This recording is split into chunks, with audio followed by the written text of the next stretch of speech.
بسم اللہ الرحمن الرحیم اعوذ باللہ من الشیطان الرجیم بسم اللہ الرحمن الرحیم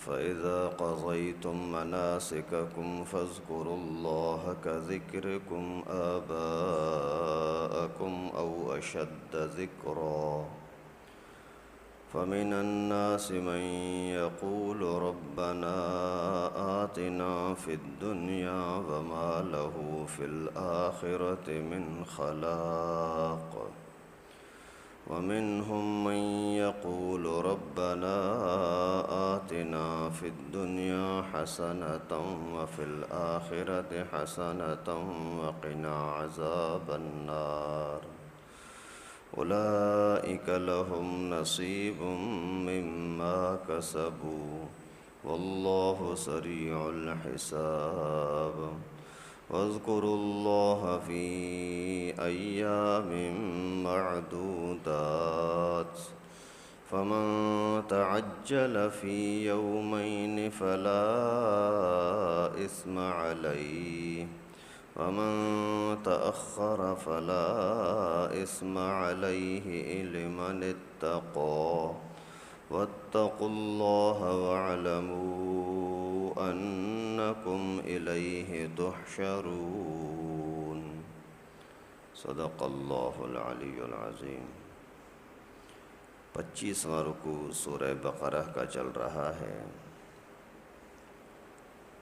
گزشتہ آیت مبارکہ میں بھی حج کا تذکرہ تھا، اور یہ جو آیتیں ابھی میں نے آپ کے سامنے تلاوت کی، ان کے اندر بھی اللہ تعالیٰ نے حج ہی کا ذکر فرمایا ہے کہ جب حج کے سارے مسائل اور معاملات مکمل ہو جائیں تو پھر اللہ تعالیٰ کا ذکر کرو بہت زیادہ۔ اصل عبادت کا مقصد اللہ کی رضا ہوتی ہے، آپ کو تکلیف دینا مقصد نہیں ہے کہ وہاں دوڑنا مقصد ہے، آپ کو تھکانا مقصد ہے، آپ کا خرچہ کرانا مقصد ہے، نہیں، اللہ کی رضا مقصد ہے۔ پھر اللہ کو راضی کرنے کے لیے کتنی بھی محنت کرنی پڑے، کسی بھی طرح کی محنت کرنی پڑے تو اسے گریز نہ کریں۔ تو اللہ تعالیٰ فرماتے ہیں فَإِذَا قَضَيْتُم مَّنَاسِكَكُمْ فَاذْكُرُوا اللَّهَ، جب آپ اب حج کے سارے معاملات پورے کر چکو تو پھر اللہ تعالیٰ کو یاد کرو، ذکر کرو۔ كَذِكْرِكُمْ آبَاءَكُمْ أَوْ أَشَدَّ ذِكْرًا، جیسے اپنے ماں باپ داداؤں کا تذکرہ کرتے ہو اس طریقے سے اللہ کا ذکر کرو، لیکن ان سے بھی زیادہ اللہ کا ذکر کرو۔ اصل میں اس چیز کے اندر، اس آیت کے اسی ٹکڑے کے اندر دو باتیں ہیں۔ ایک یہ کہ جب حج مکمل ہو جائے، پہلے نمبر پر تو حج کا کام مکمل کرنا ہے، دوسرے نمبر پر یہ کہ اللہ کا ذکر کرو جیسے باپ داداؤں کا ذکر کرتے ہو۔ حج کے جو مسائل ہیں، جو سارے احکامات ہیں، 8 تاریخ کو آپ کو فجر کے بعد یہاں سے نکلنا ہے، مکہ مکرمہ سے نکلنا ہے منا کی طرف۔ پھر ظہر، عصر، مغرب، عشاء، فجر، یہ 5 نمازیں آپ کو جا کر کے منا میں پڑھنی ہیں۔ پھر فجر کے فوراً بعد آپ کو ظہر سے پہلے عرفات میں پہنچنا ہے۔ پھر ظہر اور عصر صرف یہ 2 نمازیں وہاں پڑھنی عرفات کے اندر، اور حج کے اندر اہم ترین جو حکم ہے وہ عرفات کا ہے، وقوف عرفات۔ پھر امام صاحب وہاں ظہر اور عصر کی دونوں نمازیں ساتھ پڑھاتے ہیں، ایک نماز ختم ہوئی فوری طور پر دوسری نماز شروع کریں گے۔ تو پھر اسی یعنی ظہر کی نماز سے لے کر کے مغرب تک ٹھہرنا یہاں ہی ہے، اور اللہ کے ذکر میں زیادہ سے زیادہ مشغول رہنا ہے، عبادت کرنی ہے۔ اور جیسے ہی یہ وقت ایسا ہوتا ہے جس کے اندر علماء نے لکھا ہے کہ سارے زندگی بھر کے گناہ یہاں معاف ہو جاتے ہیں۔ ایک مرتبہ کوئی حاجی صاحب تھا، اسی کی کوئی تھیلی، کوئی سامان، کوئی شاپر یہاں عرفات میں رہ گئی۔ لوگ حج کر کے واپس چلے گئے، تو اس کو بعد میں یاد آئی، ارے یار میرے فلاں سامان جو ہے وہ رہ گیا ہے، یہ آیا پھر واپس لینے کے لیے۔ تو دیکھا کہ حاجی سارے چلے گئے ہیں، لیکن یہاں صرف کتے، بھیڑیے، شیر، سانپ، بچھو، درندے، اس طرح کی چیزیں یہاں گھوم رہی ہیں۔ بڑا حیران ہوا، کیا ہے؟ پھر جب معلوم کیا تو پتہ لگا کہ یہ لوگوں کے گناہ ہیں۔ جو جتنا بڑا مجرم تھا اور جتنی بڑی اس نے توبہ کی، تو اتنے یہ خناس، خبیث قسم کی بیماریاں اس کے نکل گئیں۔ تو عرفات کا میدان بڑا اللہ رب العالمین کی طرف سے ایک اس امت کے لیے بڑا انعام ہے، وقوف عرفات۔ تو یہاں سے پھر جیسے ہی مغرب کی سورج غروب نہیں ہوتا تب تک یہاں ٹھہرنا ہے۔ سورج جیسے غروب ہوا تو ابھی نماز سے پہلے نکلنا ہے۔ مغرب ہو گئی، ابھی مغرب کی نماز نہیں پڑھنی، یہاں سے فوری طور پر نکلو۔ کم از کم 5-6 کلومیٹر دور ہے مزدلفہ، پھر وہاں جا کر کے پہنچنا ہے۔ مغرب اور عشاء کی نماز دونوں ساتھ پڑھنی ہے۔ یہ بہت، اسی وجہ سے حج کے لفظ کی معنی ہے مشکل سفر، بڑا مشکل ہوتا ہے۔ ابھی آپ آج ہی صبح منا سے نکلے ہیں عرفات، 7-8 کلومیٹر کا فاصلہ کیا، پھر یہاں آ کر کے عرفات میں پہنچے۔ یہاں بھی سونے وغیرہ کا کوئی خاص انتظام نہیں ہوتا، کیونکہ یہاں چند گھنٹوں کے لیے آتے ہیں، اس وجہ سے عرفات میں خیمے لگے ہوئے بھی نہیں ہیں، مزدلفے میں بھی خیمے نہیں ہیں، منا میں خیمے لگے ہیں، کیونکہ وہاں کچھ راتیں گزارنی پڑتی ہیں۔ تو یہاں آپ بہت تھکن ہوئی، تکلیف ہوئی، پھر آگے جاؤ۔ مغرب کی نماز کے بعد انسان کو نیند لگتی ہے، ابھی حکم ہے کہ نکلو یہاں سے۔ گاڑی میں نکلو تو بھی ٹائم لگتا ہے، پیدل نکلو تو بھی ٹائم لگتا ہے۔ ہم جب گئے تھے اپنے دوستوں نے مشورہ دیا کہ بھائی گاڑی پر بیٹھ جاتے ہیں۔ گاڑی پر بیٹھ گئے، تقریباً 3:30 بجے کے بعد پہنچے تھے، نکلے ہیں 6 بجے کے لگ بھگ مغرب کو، اور مزدلفے میں پہنچے آدھی رات کے بعد 3:30 بجے۔ اس وقت مغرب کی نماز پڑھی، پھر عشاء کی نماز پڑھی، پھر تھوڑی دیر لیٹ گئے تو پھر فجر کی نماز کا ٹائم ہو گیا۔ تو پھر مغرب اور عشاء دونوں نمازیں ملا کر کے آ کر کے پڑھنی ہے مزدلفے کے اندر۔ پھر یہاں سے آپ کو کنکر چننے ہیں جو آگے شیطان کو لگانے ہیں۔ ابھی تھکن کتنی ہے اور ٹائم کتنا شارٹ ہے، مختصر ہے۔ پھر آپ کو یہ پتھر چننے ہیں، تو کم از کم 70 پتھر چننے ہیں، بڑے بھی نہ ہوں بھی چھوٹے چھوٹے۔ اور اس کے بعد پھر فجر کی نماز جیسے ہی ہوئی، ابھی آپ کو آرام ملا یا نہ ملا، تھوڑا ملا یا زیادہ ملا، فجر کی نماز ہوئی، سورج نکلنے سے پہلے پھر یہاں سے نکلو آگے، پھر منا کی طرف جانا ہوگا۔ اور یہ تقریباً 5-6 کلومیٹر پھر یہ الگ سے سفر ہے۔ پھر چلتے چلتے چلتے اپنے خیمے میں پہنچو۔ خیمے میں پہنچے، کچھ سامان وغیرہ رکھا، یہ جو عرفات گئے تھے، مزدلفے گئے تھے، کھانے پینے کی چیزیں، کوئی برتن وغیرہ، ساری چیزیں خیمے میں رکھ کر کے پھر بیٹھنا نہیں ہے۔ پھر ظہر سے پہلے زوال سے پہلے شیطان کو پتھر مارنے ہیں۔ ابھی جب یہ اتنے بڑے کام ہو گئے، ابھی پھر خاموشی نہیں ہے، پھر کام ہے۔ پھر جلدی جاؤ، جہاں قربانی کرنی ہوتی ہے وہاں قربانی پر پہنچو، قربانی کرو، تسلی ہو جائے۔ ابھی آپ کی مرضی ہے، آ کر کے ٹھہر جاتے ہو، اپنے خیمے میں سو جاتے ہو، چند گھنٹے آرام کرتے ہو تو بھی آپ کی مرضی۔ لیکن اگر آرام زیادہ تھکن نہیں ہے تو آگے اور بھی کام ہے، وہ یہ کہ پھر یہاں سے 4-5 کلومیٹر آگے جاؤ، کعبۃ اللہ میں جا کر کے طواف کرو۔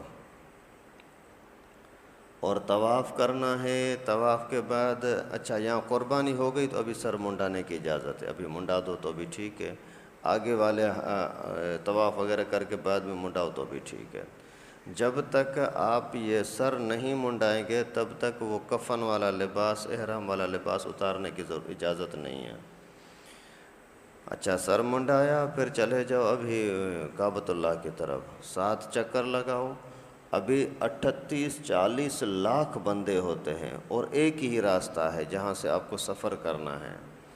وہ منی بھی وہی ہے، عرفات بھی وہی ہے، مزدلفہ بھی وہی ہے، پھر واپسی منی بھی وہی ہے، پھر جہاں جمرات کو پتھر لگانے وہ بھی وہی ہے۔ ہر سال اسی پتھر لگانے کے ٹائم پر 30-40 بندے ایک دوسرے کے روندنے کے اندر مر جاتے تھے۔ لیکن ابھی تقریباً 8-10 سال ہوئے ہیں، نہیں زیادہ، تقریباً 15-20 سال ہوئے ہیں، تو یہ پتھروں کا نظام ایسا بنا دیا ہے کہ بڑے بڑے روڈ ہیں دونوں طرف سے، کہ ہزاروں لوگ ساتھ ساتھ جا رہے ہوں لیکن ان کی بھیڑ نہیں ہوتی، رش نہیں ہوتی۔ تو خیر وہاں پھر اسی ہی انداز کے ساتھ آپ چلے گئے اسی کعبۃ اللہ کے پاس، تو پھر وہاں لاکھوں کا مجمع گھوم رہا ہے۔ طواف ہو گیا، تھکن الگ ہے، نیند الگ ہے، یہ ساری تکلیفوں کے باوجود طواف کیا۔ طواف کے بعد پھر صفا مروے کے بیچ میں دوڑو، یہ دوڑ چکے۔ ابھی پھر مغرب سے پہلے آپ کو منی پہنچنا ہے، 5 کلومیٹر پھر واپس جاؤ۔ پھر دوسرے دن بھی وہاں پہلے دن صرف ایک پتھر کو، ایک شیطان کو پتھر مارنے ہیں، پھر باقی اگلے جو 3 دن ہیں ان کے اندر پھر تینوں شیطانوں کو پتھر مارنے ہیں۔ لیکن آگے آیت کریمہ کے اندر آ رہا ہے کہ اگر آپ کو جلدی ہے، اس وجہ سے تیسرے دن اگر آپ وہاں نہیں ٹھہرے تو بھی گنجائش ہے۔ 10 تاریخ کو تو ایک کو لگانا ہے ہی، باقی آگے پھر 11، 12، 13 3 تاریخیں۔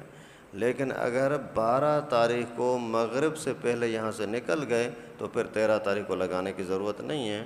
لیکن اگر 12 کو وہاں ٹھہر گئے، مغرب ہو گئی، تو ابھی لگانا پڑے گا۔ اتنی مشکل عبادت ہے وہ، اللہ رب العالمین ہم سے کروا رہا ہے، جو سبحان اللہ کہنے پر جنت میں درخت دے دیتے ہیں۔ وہ اللہ غفور و رحیم جو صرف سبحان اللہ کہنے پر جنت کے اندر محل بنا دیتے ہیں آپ کے لیے، وہ اتنی بڑی تکلیف کرا رہے ہیں۔ اگر کوئی بندہ اس اخلاص کے ساتھ تکلیف کرے گا، اس کے لیے کیا کیا اللہ تعالیٰ نے انعام رکھا ہوگا۔ تو اللہ تعالیٰ فرماتے ہیں جب ان حج کے مسائل سے، احکامات سے فارغ ہو جاؤ تو پھر باپ داداؤں کی طرح اللہ کا ذکر کرو۔ پہلے لوگوں کی عادت تھی کہ اپنے رسم رواج کے حساب سے حج کرتے تھے، پھر بڑے مجمع کے اندر اکٹھے ہوتے تھے، جلسے کرتے تھے اپنے خاندان قبیلے کے، پھر آ کر کے اپنی قومیت کا ذکر کرتے، میرا باپ اتنا بہادر، میرے باپ نے یہ کیا تھا، میرے باپ نے یہ جنگ لڑی تھی، میرے باپ اتنا کھانا کھا لیتا تھا، میرا باپ اتنا دودھ پی لیتا تھا، میرا باپ ایسا، میرا دادا ایسا، میرا خاندان ایسا۔ اپنے خاندان کی، قومیت کی تعریف کرتے تھے۔ تو اللہ تعالیٰ نے فرمایا کہ وہاں اکٹھے ہو جاؤ تو پھر اللہ کی تعریف کرو، میری تعریف کرو۔ فَمِنَ النَّاسِ مَن يَقُولُ رَبَّنَا آتِنَا فِي الدُّنْيَا، ان میں سے پھر کچھ لوگ ایسے ہوتے ہیں جو کہتے ہیں اللہ ہمیں دنیا میں اچھا دے دے، بس دنیا ہی مانگتے ہیں، آخرت نہیں مانگتے۔ فَمَا لَهُ فِي الْآخِرَةِ مِنْ خَلَاقٍ، تو ان کے لیے آخرت میں کوئی حصہ نہیں ہوگا۔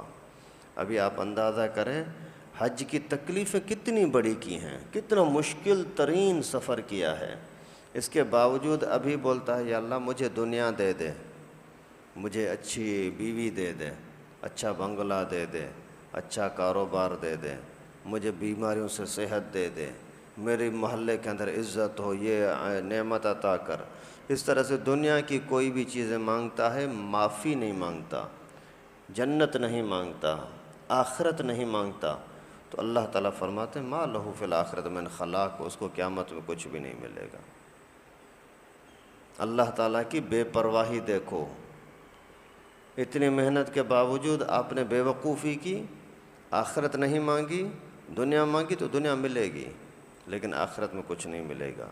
لیکن ان کے مقابلے میں وَمِنْهُم مَن يَقُولُ، کچھ لوگ ایسے ہوتے ہیں کہتے ہیں کہ ربنا آتنا فی الدنیا حسنۃ وفی الآخرۃ حسنۃ وقنا عذاب النار، کہ اے اللہ عطا کر تو ہمیں دنیا میں بھی بھلائی اور آخرت میں بھی بھلائی، اور بچا دے تو ہمیں جہنم کی آگ سے۔ اولئک لہم نصیب مما کسبوا واللہ سریع الحساب، یہی لوگ ہیں جن کو اپنی کمائی کا حصہ ضرور ملے گا، اور اللہ تعالیٰ جلد حساب کرنے والے ہیں۔ جس نے اتنی تکلیف کرنے کے بعد یا ویسے ہی یہ مانگا کہ اللہ مجھے دنیا میں بھی اچھائی دے، آخرت میں بھی اچھائی دے، اللہ تعالیٰ نے قرآن میں اعلان کر دیا کہ آپ کو مل جائے گا، جو مانگتے ہو وہ آپ کو مل جائے گا۔ اور اللہ تعالیٰ کے سامنے فیصلہ کرنا کوئی مشکل نہیں ہے، لیکن آپ تھوڑی سی ہمت کرو۔ ابھی یہاں یہ دعا اللہ تعالیٰ نے خود سکھائی ہے۔ اب یوں دعا کیا کریں کہ ربنا آتنا فی الدنیا حسنۃ وفی الآخرۃ حسنۃ وقنا عذاب النار، اور ساتھ میں اللہ تعالیٰ نے نتیجہ بھی بتا دیا کہ جو اس طرح دعا کرتا ہے میں اس کو دے دیتا ہوں۔ اس سے بڑا انعام اور کیا چاہیے؟ ویسے تو علماء کرام مولوی حضرات آپ کو بتاتے ہیں نا، اگر آپ یہ کرو گے تو اللہ آپ کو یہ دے گا، آپ یہ کرو گے تو اللہ آپ کو یہ عطا کرے گا۔ یہاں اللہ تعالیٰ خود فرماتے ہیں آپ یہ پڑھو گے تو میں آپ کو دوں گا۔ اس وجہ سے یہ دعا پڑھنے کے اندر بہت زیادہ اہتمام کیا کریں، لیکن اکثر لوگ اس کو غلط پڑھتے ہیں۔ ربنا آتینا، آتینا کوئی ہے ہی نہیں، کوئی لفظ ہی نہیں بنتا۔ ربنا آتنا، آتنا اور آتینا دونوں میں بڑا فرق ہے، اور زیادہ تر لوگ ایک دوسرے سے سنو گے نا پڑھتے ہیں ربنا آتینا فی الدنیا، آتینا غلط ہے بالکل، قرآن پاک کی آیت کو غلط پڑھنا بڑا گناہ ہوتا ہے۔ وَاذْكُرُوا اللَّهَ فِي أَيَّامٍ مَّعْدُودَاتٍ، اللہ تعالیٰ فرماتے ہیں ان دنوں کے اندر، چند ہی دن تو ہیں، اللہ کو زیادہ سے زیادہ یاد کیا کرو۔ فَمَن تَعَجَّلَ فِي يَوْمَيْنِ، اگر کوئی بندہ جلدی کر کے 2 دن میں آگے جانا چاہتا ہے، فلا اسم علیہ، کوئی گناہ نہیں ہے۔ وَمَن تَأَخَّرَ فَلَا اسْمَ عَلَيْهِ لِمَنِ اتَّقَىٰ، اگر جو تیسرے دن تک بھی ٹھہرتا ہے تو اچھی بات ہے۔ اصل چیز تقویٰ ہے، تقویٰ ہے تو پھر آپ کا ہر عمل قبول ہے۔ اگر تقویٰ نہیں ہے تو پھر کتنا بھی بڑا عمل کرو تو اس کی کوئی حیثیت نہیں ہے۔ واتقوا اللہ واعلموا انکم الیہ تحشرون، اللہ تعالیٰ سے ڈرتے رہو اور یقین کرو کہ آپ سب کو اللہ کے سامنے جمع ہونا ہے، پیش ہونا ہے، وہاں آپ کے اعمال کا حساب کتاب ملے گا۔ اللہ تعالیٰ سے دعا ہے کہ اللہ پاک ہم سب کو حرمین کی زیارت نصیب فرمائے، ہر عمل کے اندر اخلاص نصیب فرمائے، اور اللہ تعالیٰ کا ذکر کرنے کی اور اللہ تعالیٰ کا نام لینے کی زیادہ سے زیادہ توفیق نصیب فرمائے۔ وآخر دعوانا ان الحمد للہ رب العالمین۔